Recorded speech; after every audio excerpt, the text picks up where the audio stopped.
नमस्कार सभी को। आज हम कक्षा 10 के अध्याय मानवीय करुणा की दिव्य चमक, जिसके लेखक हैं सर्वेश्वर दयाल सक्सेना जी, इसका अध्ययन करेंगे।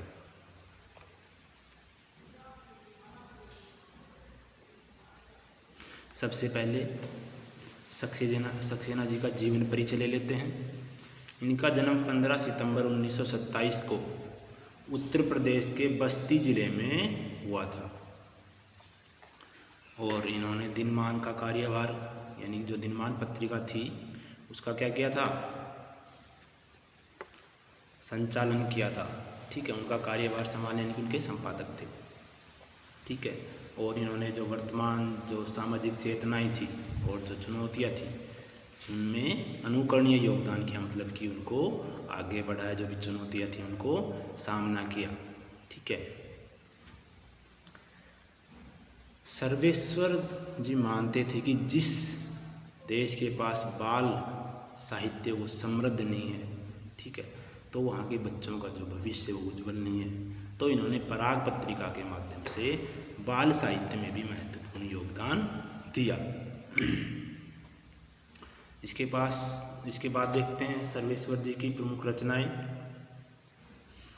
काठ की घंटियाँ 1959 में आई थी, बांस का पुल 63 में, एक सुनी नाव 1966 में, गर्म हवाएं, कुआनो नदी, जंगल का दर्द और खूंटियों पर टंगे लोग, ये इनके काव्य संग्रह हैं। पागल कुत्तों का मसीहा इनका एक उपन्यास था। ठीक है, कहानी संग्रह लड़ाई और नाटक बकरी 1974 में आया था, बहुत ही बढ़िया नाटक है। अगर इसको पढ़ने का या कहीं मंचन पे देखने का मौका मिले जरूर देखना। ठीक है,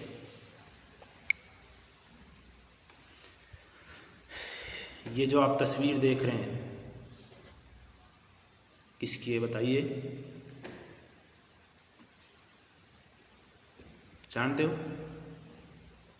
ये है मदर टेरेसा जी। तो इनका जन्म हुआ था 1910 में स्कोपजे में। ये 1929 में भारत आई थी। लगभग 18-19 साल की इनकी उम्र रही होगी, तभी भारत आ गई थी। और इन्होंने संपूर्ण अपना जीवन जो है परोपकारिता में समर्पित किया। परोपकारिता में मतलब जो एड्स से पीड़ित लोग थे और जो लूले लंगड़े लोग थे, यानी कि जो अपाहिज लोग थे, उनके प्रति समर्पित किया। गरीब लोगों के लिए उत्थान के लिए इन्होंने बहुत ज़्यादा कार्य किए।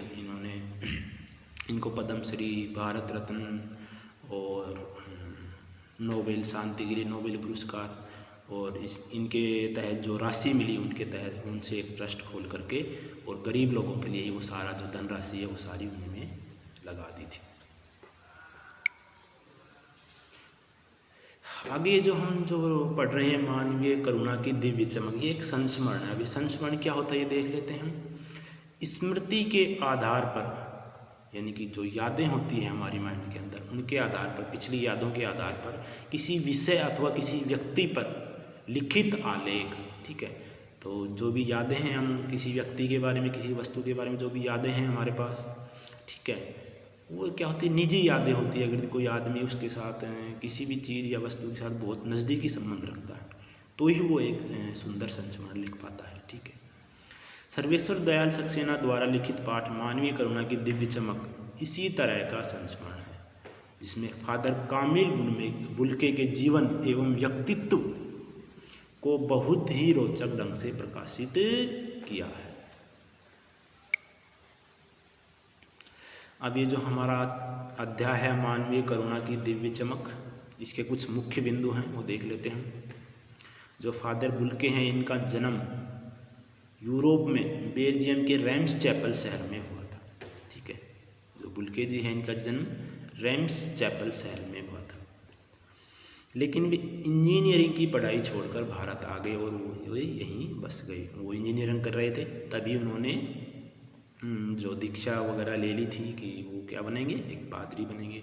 ठीक है, उन्होंने दीक्षा वगैरह ली और जो जिनसे उनके गुरु थे, जिनसे दीक्षा ली थी, उनको ये शर्त रखी कि वो भारत जाना चाहते थे। ठीक है ना, उनको भारत से लगाव था। हमारे जो महान पुरुष हुए हैं या फिर जो ग्रंथों से प्रभावित होकर के वो, या जो हमारी संस्कृति है उससे प्रभावित होकर के वो भारत आए थे। लेखक का फादर कामिल बुल्के से अंतरंग संबंध था। यही कारण है कि लेखक उनके व्यक्तित्व का जीवंत चित्र प्रस्तुत कर सके। बिल्कुल, जब तक कोई आदमी किसी के बिल्कुल नज़दीक नहीं होगा, ठीक है ना, उसको बिल्कुल नज़दीक से नहीं पहचानेगा, ठीक है, उनकी जो आंतरिकता है, किसी मनुष्य के गुण वगैरह है, ठीक है, उसके दोष वगैरह है, जो भी बिल्कुल नज़दीक से नहीं देखा, तब तक वो पहचान ही नहीं पाएगा कि इसमें क्या क्या खास चीज़ें हैं। तो वो उनसे अंतरंग समझने बहुत ही उनके नज़दीक थे, ठीक है। इसी कारण से मानवीय करुणा की दिव्य चमक ये पाठ है वो लेखक लिख पाए, और उनको ऐसा लगता है जैसे ये चीज़ें हमारे सामने जीवंत हो रही है, ठीक है। ये जैसे हम भी हमने भी ये चीज़ें महसूस की है या हमने देखा है, ठीक है। वे भारतीय संस्कृति के एक अभिन्न अंग थे, अभिन्न, ठीक है, मतलब भिन्न नहीं थे, जो अभिन्न जुड़े हुए थे भारतीय संस्कृति से, तथा भारतीयों के प्रति उनके मन में बहुत ज़्यादा प्रेम था। वे भारत को अपना देश मानते थे। जब भी लेखक उनसे मिलते थे, ठीक है, तो उन्होंने पूछा था एक बार कि भाई तुम्हारा जो देश है वो कौन सा है, तो उन्होंने कहा मेरा देश तो भारत है। फिर उन्होंने कहा कि आपकी मातृभूमि क्या है, तब उन्होंने कहा कि रैम्स चैपल, ठीक है। तो वो उससे फिर उन जो मातृभूमि है उसके प्रति लगाव होता सभी को, तो वो उन यादों में खो जाते हैं कि जो रैम्स चैपल शहर है, वो हमारी जो जगह है मातृभूमि वो बहुत सुंदर है, ठीक है, उसमें खो जाते हैं। तो कहने का मतलब ये है कि उनको भारत से बहुत प्रेम था। जब भी उनसे कोई देश के बारे में पूछता तो कहते हैं कि मेरा तो भारत ही देश है।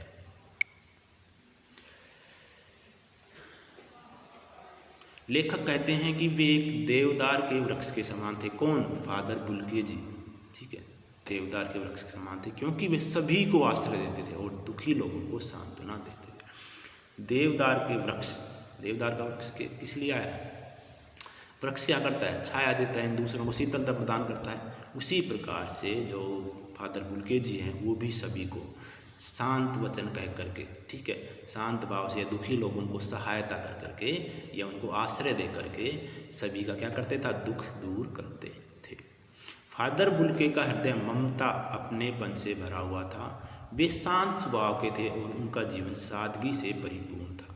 जो फादर बुल्के है उनके हृदय में दया, ममता, अपनेपन से भरा हुआ था। कोई भी व्यक्ति आता था तो उनके ऊपर दया भाव रखता है, ऐसा नहीं, क्रोध नहीं करते थे, बिल्कुल भी क्रोध नहीं करते थे। उनमें वात्सल्य भरा हुआ था, यानी कि जो बातें करने का तरीका बिल्कुल मिठास से भरा हुआ, ठीक है। कोई भी किसी भी प्रकार की परेशानी लेके आ रहा है तो उनकी परेशानी दूर करना, इनके अपनापन दिखाना कि हाँ भाई जो आया है वो ऐसा ना लगे कि भाई वो बिल्कुल अपरिचित है, ठीक है, ऐसे अपनेपन सा ऐसा लगे कि हाँ भाई हम जिसके पास आए हैं वो भी हमारी मदद करना चाह रहा है, और वो सभी की मदद करते भी थे। और उनका जीवन सादगी से, मतलब बिल्कुल सिंपल साधारण जीवन जीते थे। उनकी आंखों में एक दिव्य चमक थी। चमक क्या होती है? चमक क्या करता है? रोशनी करती है, ठीक है। हमें कोई भी जैसे दीपक वगैरह ले ले तो क्या करते हैं? रोशनी। तो चमक का क्या काम है? रोशनी करना। उसी प्रकार से जिनकी ज़िंदगी में अंधेरा था, वैसे ही जो फादर बुल्के जी है उनमें चमक प्रदान करते, यानी कि प्रकाश प्रदान करते। उनके जीवन में जो भी अंधेरा है, जो भी दुख दर्द है, वो दूर करते थे, ठीक है। एक दिव्य चमक थी जिसमें असीम वात्सल्य था। वात्सल्य क्या होता है? बच्चों की तरह जो प्रेम करते हैं, ठीक है। लोग उन्हें बहुत प्यार करते थे और उनकी मृत्यु पर असंख्य लोगों ने दुख प्रकट किया। तो वो सभी से मिलजुल के मेल जोल बढ़ा के, जिससे भी एक बार नाता जोड़ लिया उसे तोड़ते नहीं थे, ठीक है। और उनकी जो मृत्यु हुई थी तब उन पर असंख्य लोगों ने दुख प्रकट किया था। वो परिमल के एक साहित्यिक संस्था थी उससे जुड़े हुए थे, और हिंदी भाषियों से, बहुत साहित्यकारों से, ठीक है, और लेखकों वगैरह से जुड़े हुए थे। और उनके जो ईसाई धर्म के अनुयायी थे, ठीक है, उनके परिजन थे, ये सभी जो बहुत ही ज़्यादा संख्या मात्रा में लोग इकट्ठे हुए थे। आगे है, बुल्के जी हिंदी प्रेमी थे। उन्होंने हिंदी को राष्ट्रभाषा बनाने के लिए अनेक प्रयत्न किए, ठीक है। उन्होंने जो राष्ट्रभाषा, हिंदी को राष्ट्रभाषा बनाने के लिए अकाट्य तर्क प्रस्तुत किए और कहते थे कि हिंदी भाषी ही हिंदी के विरोधी हैं, ठीक है। वो कहते थे कि जो हिंदी भाषी ही हैं वही हिंदी को राष्ट्रभाषा बनाने के विरोध में हैं, और वो इस बात से बहुत ही ज़्यादा दुखी भी होते थे, ठीक है। वे हिंदी भाषा व साहित्य से संबंधित संस्थाओं, जो परिमल संस्था है उससे जुड़े हुए थे। वे लेख को स्पष्ट राय देते थे। जो परिमल संस्था है, ठीक है, साहित्यिक जो संस्था थी, इसमें जो है हिंदी के लेखकों को जो राय कौन देते थे, फादर बुल्खे जी। किसी को कोई परेशानी है, किसी को कोई राय जाननी है कि मुझे ये कार्य कैसे करना चाहिए, ठीक है, कोई भी साहित्यिक जो रचनाएं लिखी जा रही थी उनको कोई परेशानी आती है तो उनके जो तर्क वगैरह हैं वो देते थे, उनके जो परेशानियाँ थी वो दूर करते थे।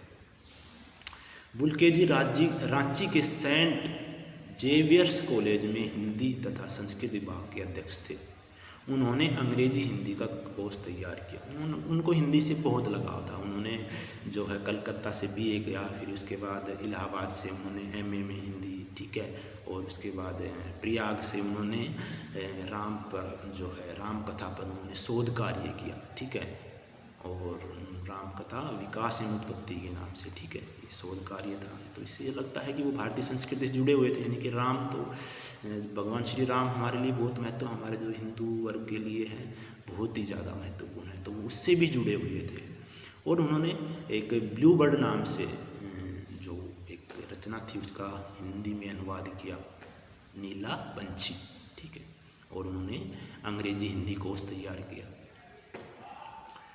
उन्होंने हिंदी में राम कथा उत्पत्ति और विकास कार्य पर शोध किया। जो राम की कथा है उत्पत्ति और विकास, उस पर एक ग्रंथ लिखा, यानी कि शोध कार्य जो उनका वो।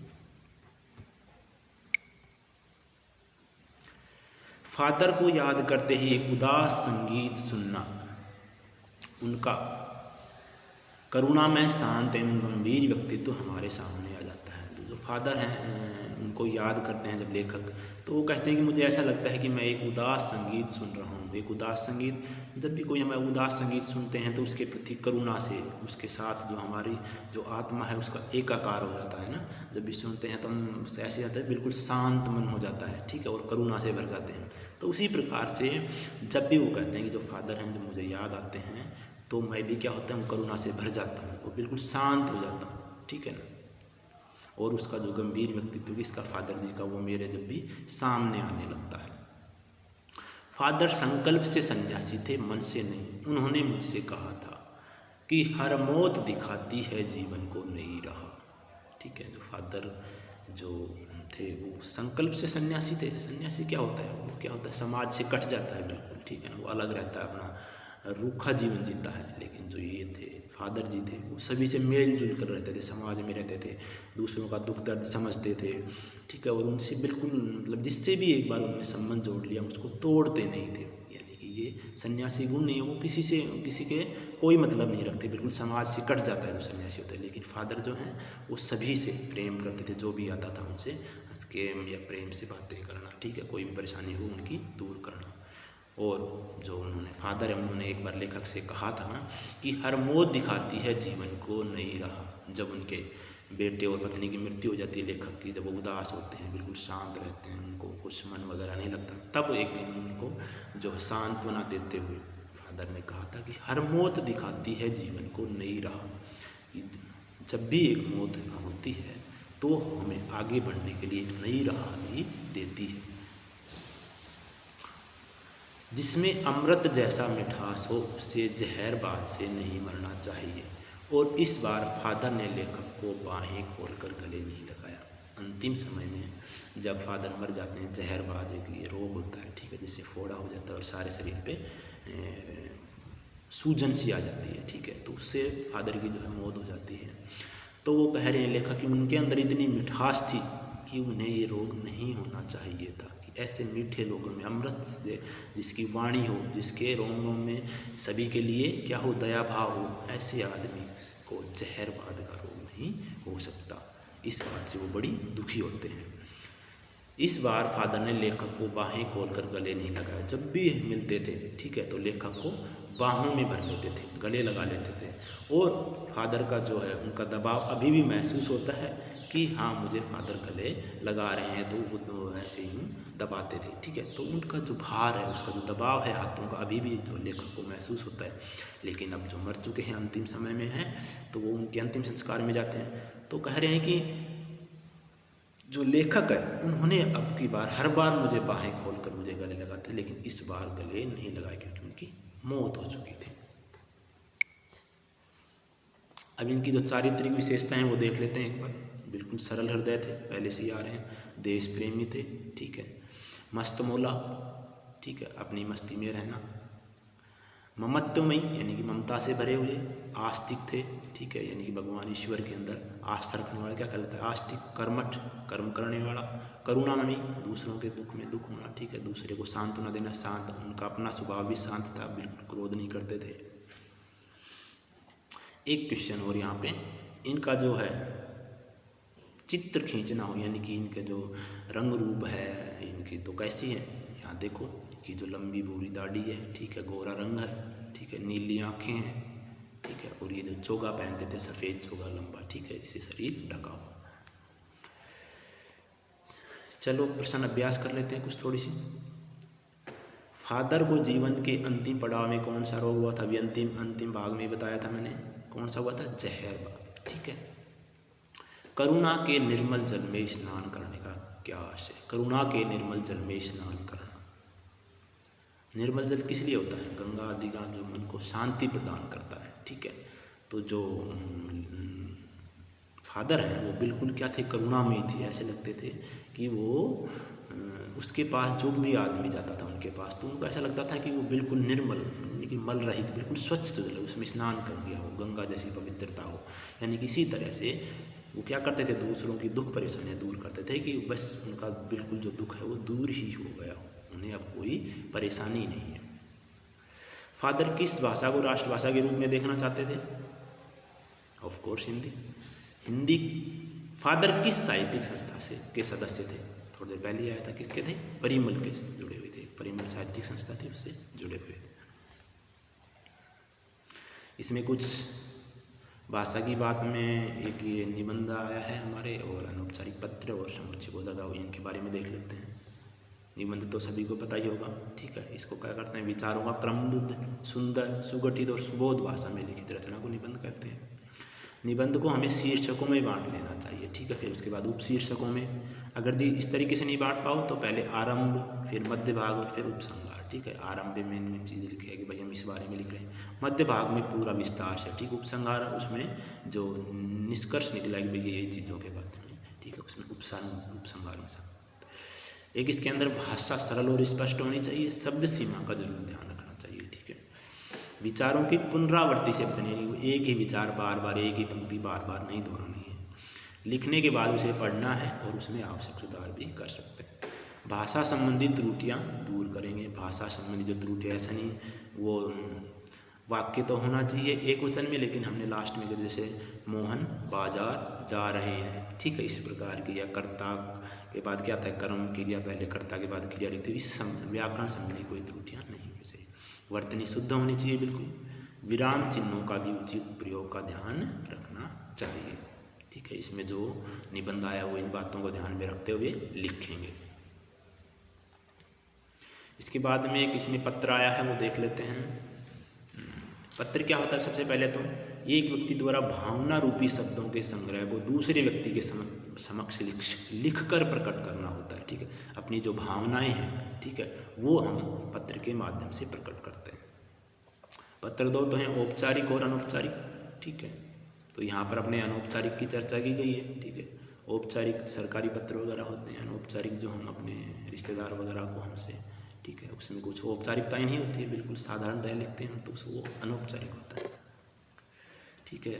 पत्र लेखन के लिए एक बार ये देख लेते हैं। प्रारूप, सबसे ऊपर पता, ठीक है, दिनांक, फिर संबोधन, जिसको भी लिख रहे हैं, छोटा है तो ठीक है प्रिय, और बड़ा है तो पूजनीय वगैरह, ठीक है। अभिवादन में, ठीक है, अभिवादन में क्या लिखते हैं, स्नेह वगैरह, छोटा है तो, और बड़ा है तो सादर वगैरह कह करके उनसे जरूर लिखते हैं, ठीक है। सादर नमस्कार, सादर, ठीक है, जो भी। इसके बाद में आता है इसका विषय प्रतिपादन करते हैं, ठीक है। विषय के बारे में जो भी चीज़ें लिखनी है वो लिखनी है। समापन में, ठीक है, समापन में वही छोटों के प्रति क्या होता है, तुम्हारा, तुम्हारी, जबकि और जो बड़े होते हैं उनके लिए आपका, ठीक है, आज्ञाकारी। तो ऐसा कुछ नहीं है, आज्ञाकारी तो उसमें लिखते हैं सरकारी पत्रों में, यानी कि आपका या आपकी और फिर नाम वगैरह, ठीक है, बड़े होते हैं तो। इसमें समुच्चय बोधक का भी आया था, ये भी देख लेते हैं एक बार। जिन शब्दों की वजह से दो या दो से ज़्यादा वाक्य, शब्द या वाक्यांश जुड़ते हैं उन्हें समुच्चय बोधक कहते हैं। ठीक है, समुच्चय बोधक क्या काम करते हैं? दो शब्दों या वाक्यों को जोड़ते हैं। ठीक है, या जो उपवाक्य होंगे उनको जोड़ते हैं। जहाँ पर तब, और, वरना, किंतु, परंतु, इसलिए, बल्कि, ताकि, क्योंकि, ठीक है, ये जो आते हैं संयुक्त और अपने मिश्र वाक्यों में, ठीक है, उनमें ये जोड़े जाते हैं। ठीक है, जैसे राम और श्याम। ठीक है, राम दिल्ली गया और श्याम जयपुर गया। ठीक है, ये क्या है? समुच्चय बोधक से जुड़े हुए हैं। तो धन्यवाद सभी को। इसके जो क्वेश्चन आंसर हैं वो आप हल करना। ठीक है, धन्यवाद सभी।